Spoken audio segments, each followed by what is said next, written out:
Hey there. Hey you. You probably like gear videos, don't you? Well, you're in luck because this is going to be a gear video. Today I'm going to be talking about 3 backpacking gear items that I'm ditching this year in 2022. If you are not aware, me and my hiking partner Flossie are going to be through hiking or attempting to through hike the Pacific Crest Trail this year. We're just leaving in a few months here. We're leaving in May. And so as a result, I've been really going through all my gear. I got a lighter pack spreadsheet going. A full gear video is going to be coming soon. But for now, we're just going to be talking about 3 items that I am getting rid of. And we're also going to talk about which items I am replacing them with. Before we get into that real quick, you know what I'm about to say, maybe, but I'm going to tell you to subscribe. I ask you very kindly, please subscribe, because once we get out on the PCT, there's going to be so much dope content. I'm so excited. Leading up to it, there's going to be lots of preparation videos, lots of gear videos just like this one, so you got to subscribe. 60% of my viewers aren't subscribed, guys. Come on, man.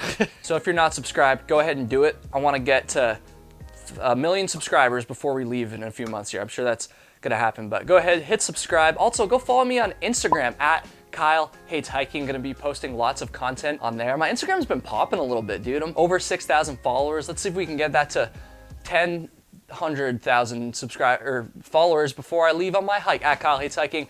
All right, the first disclaimer I'm gonna give here is that I haven't tested any of the new gear I'm about to show here. I just recently bought all this stuff. It's replacing some of my old stuff. Obviously, that's the whole point of this video. Let's just get into it. The first piece of gear that I am ditching is one that you guys might be familiar with already if you watch my channel a lot, and that is my Leki trekking poles. I've been using these Leki Corklite poles, which I'm pretty sure they don't make anymore, for a number of years now. I used an older pair of them on my Appalachian Trail through hike. They lasted the entire hike and then some, so those poles were great. But the newer version, I don't know, they're just kind of flimsy. And then, as some of you might recall, the little, it's not gonna focus, damn it. Maybe if I cover my eyes up.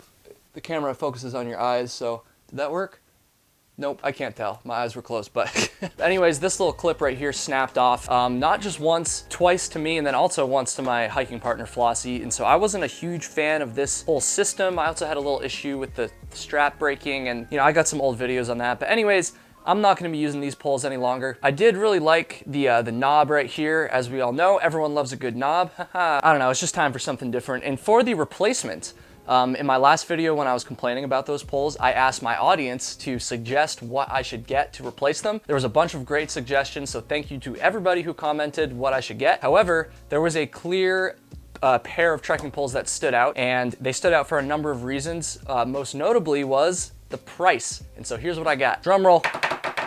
And my roommates are now awake. The Cascade Mountain Tech carbon trekking poles. They have a bunch of iterations. I don't even remember exactly which ones, but I went with these. Now, I know a number of people were talking these up so much in the comments. I do feel like the chances of these lasting an entire through hike are slim, but I'll deal with that when the time comes. And like I said, the main reason I got them was the price. They also got a nice knob, or not, that's the handle. They do have a nice knob, not quite as nice as the Leki knob, but they seem comfortable. Unfortunately, they have the same locking system as the Leki ones that I was complaining about, so it doesn't really solve that problem. Maybe it's better than Leki's, I'm not really sure. Another thing that I don't like about them, which is a great way to start out when you're hyping up a new piece of gear you got, I don't really get the point of this foam right here, the handle you need, but they have this huge foam right here, and that just seems like kind of a waste to me. I'm not ever gonna use it. I always either grab the pole like this or like this. So I'm thinking about honestly trying to cut this off or take it off somehow. I don't know. If anyone's ever done that with their trekking poles, let me know. I'm gonna try to figure that out. That'll be for a future video. But other than that, these poles seem pretty sweet. I guess I had a good run with the Lekis, but honestly,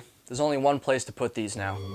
Yeah, no, I'm sturdy like a Millie Rocket. Skin clear, still look young, Andy Miller Nuggets, money in my pocket. Don't call me a money pocket. The second piece of backpacking gear that I am ditching for my PCT through hike in 2022 is my tent, my Big Agnes Fly Creek tent. But before we talk about that, I need to say a huge thank you to this video's sponsor. You regular subscribers know who they are. They're Drink Element. Guys, if you are sweating a lot when you're hiking, if you are needing to replace your electrolytes, Drink Element is the drink mix to do it with. Drink Element checks off all the boxes you want to look for when you're trying to find a electrolyte drink mix. It's got your sodium, it's got your potassium, dude, it's got your magnesium. The second thing you're looking for is you don't want a drink mix with a ton of sugar in it. And Drink Element does not have a bunch of sugar in it. Because so many of these drink mixes are loaded up with sugar and honestly a bunch of other crap. You don't want that, you just want the electrolytes. And the last thing that you want is a great taste, and Drink Element definitely has that. I've said it before, but one of my favorite things about Drink Element is their like crazy flavors. So they do have like your standard flavors like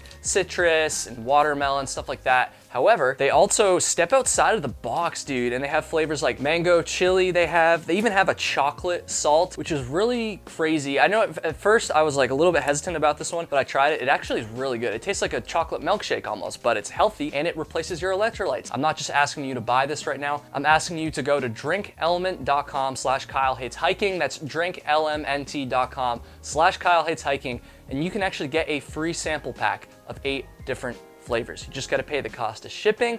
That's it. You can try it out for yourself. Drink Element stands by their products 100%. They do it so much that they're going to give it to you essentially for free just to prove how awesome it is. So Drink Element, thank you for sponsoring this video. All right, let's talk about my tent. So a few years ago, I switched from a hammock to carrying the Big Agnes Fly Creep. And the reason I chose this one was simply because a friend of mine was selling it used on Facebook Marketplace for super cheap. I paid like 130 bucks for it. I think it's like well over 300 normally. I wasn't even like in the market for a tent, honestly. I just saw it and I was like, that's a good deal. I'm gonna buy it. Unlike my trekking poles, which I was complaining about, this tent has served me really well. This is a basically freestanding tent. It's a double wall tent. And I know a lot of you know this already, but in case you don't, that basically means you have the inner mesh, you have your poles, and then you have an outer rain fly, which is great. I will say that I've been in a lot of rainstorms with this thing, a lot of wind, and it's held up amazingly. I've never had any issues with it at all.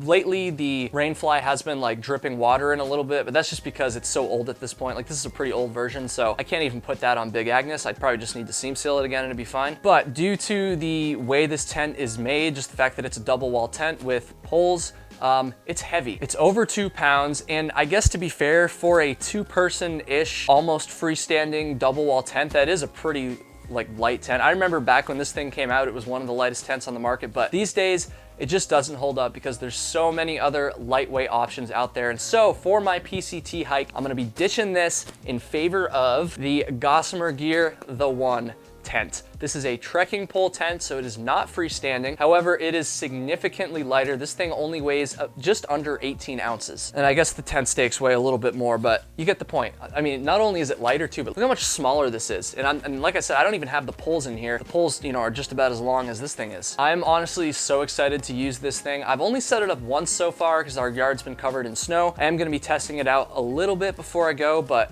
honestly, this is gonna be an amazing tent, I hope. Look at that. That's awesome.